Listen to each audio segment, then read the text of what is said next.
I should say Mrs. Ellington Boatwright, Mrs. Boatwright. Yes, my good friend. It's very good to be with you. And it's lovely to have the opportunity to speak to your audience. Thank you. Yes. About the sacred music, which Duke said was his most important music. Work, yes.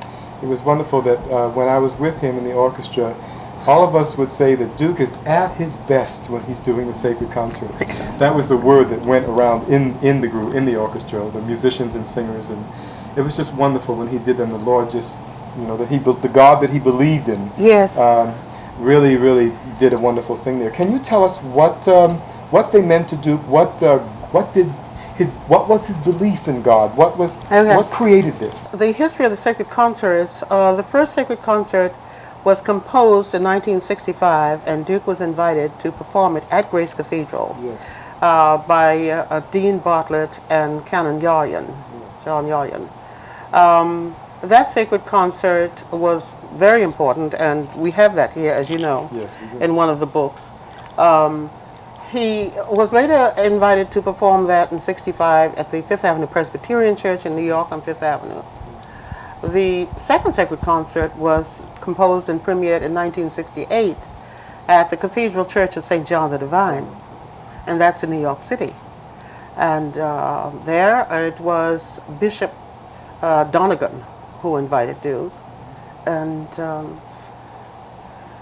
then the third sacred concert was premiered in 1973, 6 months before he died, yes. at Westminster Abbey in London. And Prime Minister Heath was the host, and Princess Margaret. Yes. He said that this music was the most important music he'd ever performed or composed, and of course it was to the glory of God. Oh, and he felt all of his life when he was composing secular music and for shows and so forth, movies, ballets, he always thought that God was with him. He said our mother had told him that he was blessed at a very early age. And so he said that he always ran from one corner to the next and looked for someone to tell him what to do. And someone was always there to guide him to the next turn. Yes, yes. So. It's wonderful. In my experience, it was in 1965 that I heard the first sacred concert. I was in the audience at Grace Cathedral. And then it was in 1973, as a matter of fact, that Duke brought me with the orchestra, and thereby gave me the experience and the opportunity to hear his work and see him at work, and of course to lead the orchestra myself, which was an honor. Yes. Absolutely an honor, with my own music, and here I am leading the Ellington Orchestra. In 1943, Maestro Ellington presented the suite, Black, Brown, and Beige, at Carnegie Hall. And in that suite, there is a composition, Come Sunday, that was performed at that time by Johnny Hodges, magnificently, and of course the orchestration and the composition of the piece is just wonderful.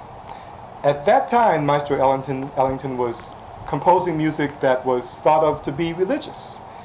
At that time, he was making statements that later flowered and blossomed into the sacred concerts. So from 1943 to 1965, there was a period of time that there was this inner opportunity to reflect and to grow. He performed with Mahalia Jackson. She sang the Come Sunday, and others did also.